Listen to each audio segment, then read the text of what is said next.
gur míl mágaí agus tá mé níos nervhísí ná mar bhíon deach ná ag an ócáid seo.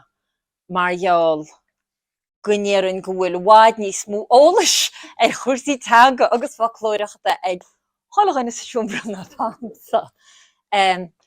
Caafar níos an cid a bhí orm nair a dúirt Cormac Breannachlum nuair a sé ceistar me níanach me é seo ach tá éfel ar mó chuin Cormac. Agus tá me cuimriú ar ó chuin agus Joseph gur míle maid marall gur chuid sú cúpla núméid breise marall níl fiche núméid lám go bhuair mí amsa ach ag an nám céanna tá agus bhí baint mhór ag cuasaí Foclóireachta agus an éirí cuasaí aistriúcháin le mo chiall ó thosa me gabhas. Éanaine atá is síl na Gaeilge tá tú a gúnaí a cuimriú i dtéirmí aistriúcháin. Mar a hálíonn sé Saldar tháinig me nuas sin seo, bhí me thuas chiomras nóstan agus bhí cúgar daoine óga idir 9 agus bliana is fi thuasan sníir sé roá marall go rúteirlam go bead derám déirí iad a dag an residence spar maidin ag chuig chlog. Ach bhí sé a garagóint sa siomra faoi céan litrú a bheitchéad an Gaeilge Wocl howler. Níl is samsa céir a howler. Dúrúlum howler go bin a bhí chomá nach cuineach leit céir a hála ach go bhfuil is said gur ána iad.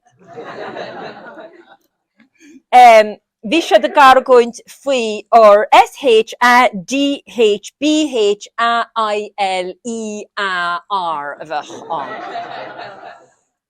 Ach, níor siad sástan leis an L-I-A-R, bhí siad rach sin howler. Níl howler, réanús. Tá daoine go cosím slutí seo. Ca me faoiste níana. Níl go ag am hain. Agus tá me náiríide faoi sin. Ní arna me Gaeilge go golaiste. Níl éon cháilíocht am san Gaeilge. Ní arna me stáide réidiríomh go fuidir Malta. Ní hiigim an Fisiúil Ginneadach nar a hagan go leor go bní chéile. Níl me ná i ní a letrú, agus fer me macharíiste ben nar scríb me i ní agus bhín lína dearg sin faoi. Ar plégan lína dearg. Nuair lína dearga. Agus achan erid le go leor gohaint na Gaeltachta mar bhfuil an focail Gaeilge am rud a bu úsáid me an Foclóirí gan áire, gan cuimbriú éis. Agus anú más bríre tá efad a le chollahúr. Skipáil, landáil, jumpáil. Ach ag an nám céanna tá méidirí lífachta am. Marall tógiú le Gaeilge me. Tógiú san Gaeltacht me is caintirí óthúchas mo bhirt hisismathuirí. Bhí Gaeilge háistarm ó rugú me agus tá hí leibre cat am le Gaeilge. Thosa me a plé le cuasaí aistriúcháin Gaeilge i mo chéad fost a fotheidilú agus i gaistrú gon telefís. Mar sin is cuinechlum a bheith suireacht agus feic me nesramant mo chéad wátí sin sinna cúgan tiomra agus bhí me héis aistrú i dhéana le dubáil sra telefíse. Sníl sé sin éasca marall cantún béal a leannacht agus béidir an rud atá sé rá bu an mránis bhí sé ag an nám nach bhfuil an béal a gaibbliú ar a gcís an Gaeilge. Mar sin patú a cuma script omlán nó tatura. No, níhata. Agus in sin béginum fotheidil a chur an leagan Gaeilge. Agus na rucha me fotheidil a gomráid leis na fotheidil Béarla a bhí an leagan breanis bhí sé omlán difriúil. Bhí an scéal cumtha as an nuain. Agus sinnéad a tatú i dhéine le cuasaí aistriúcháin, tatú a cuma as an nó, agus mar a dúirt máirín, chaim sé fiche bliain a gabir le réidió na Gaeltachta. Agus tatú cuma as an nó a gcónaí, agus nuair a thosamuid, níor a ach an leabhrín. Dúháildria. Agus is minic a chamuid 7 málachtair, mar an nar chada an a bhí a testa bheith. Chada. Agus chummuid rudaí a híid a bhí nádúrach. Ba yeah, Martin Jamesí credim a tháinig níos leis an téarma fómpóca. Tá sé aininis ní chuoinen tú éis. Céfa chorá fón tábhlóiste. Marall sinne atá an is fómpóca atá an. Ach tá uirlisí ein inis nach bhéitoch muide nach muide bringlóidí arab nar has mis fi blian noch ein. Agus gommulédísa go chainteoir lífa a mian imrí ar faoin na crinnes is féirín as na flash atá an Foclóir.caí. Marall fiúáin mátá an focalam, mar a se banin scinach. Se firin scinach. Cecha litrian tú o nifir olra, U-I-T-H-E, A-I-T-H-E, na rudí sin, tá siad harcían. Tá mapa go bheith carmacarágs a caint fi im nó dónar, nara sé hohéisca i riamh, go cosú tas idir réimen, a bheith crín san éige. Ach ní anan a bheith crín agus a bheith ceart. Agus sin éimrí atá orm scatí, leis na huirlisí seo a lug, gúil muid a tuairt le tuiscint go dhaoine gur leor an crinnes, agus ní leor.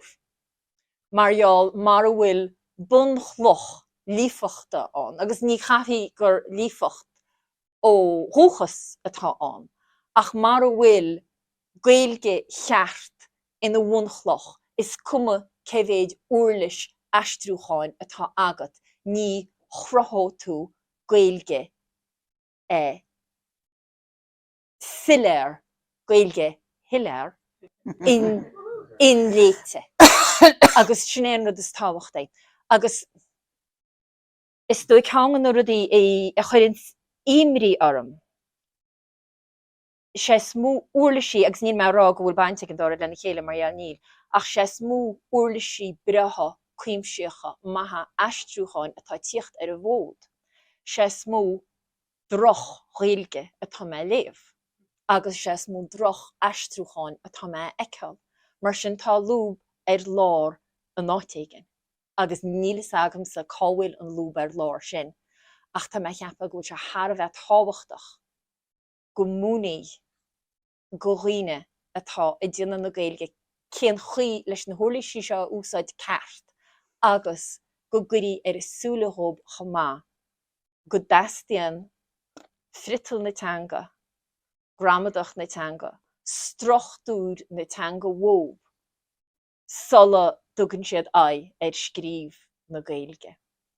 Cha me fiche blian a gobar mar a dúirt me leis na meán chumarsáide, ina bhfuil siléireacht thar a bheith tábhachtach. Tá tú tuairt amach scéal ó bhéal, ní chluise daoine é ach uairháin. Mar sin bíonn tábhacht leis an nguntacht. Tá me i léamh rudaí mar sin héin ó chuma le mo fós snú le údarás na Gaeltachta.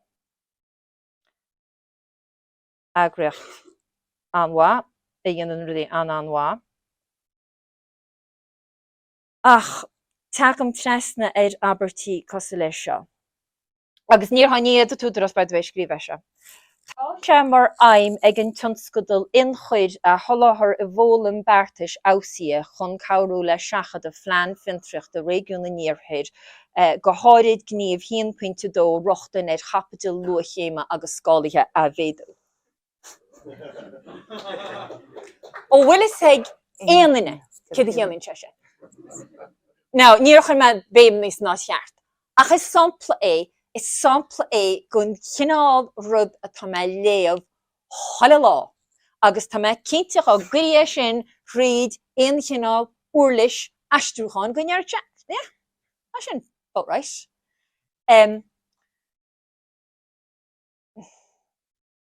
Nílas am cén chuí ar féidir na feidhmíní seo a thárú, ach tá sam bud bháin, mar a bhfuil an tábhar atá i tíocht ag deireadh próisis astrúcháin in léite nach fiú rudéid bethe. Agus tá meapa go méidir go ngeanann muid dearamad sin. Caithe tú a bheith ná an tábhar i léamh. Cefé duine sa siomra seo, sa íontach an rud méid se daine a eiceá bailí isteach an siomra an tais seo. Cefé duine sa siomra seo go raibh an Gaeltachtaíocht? Go raibh an Gaeltachtaíocht.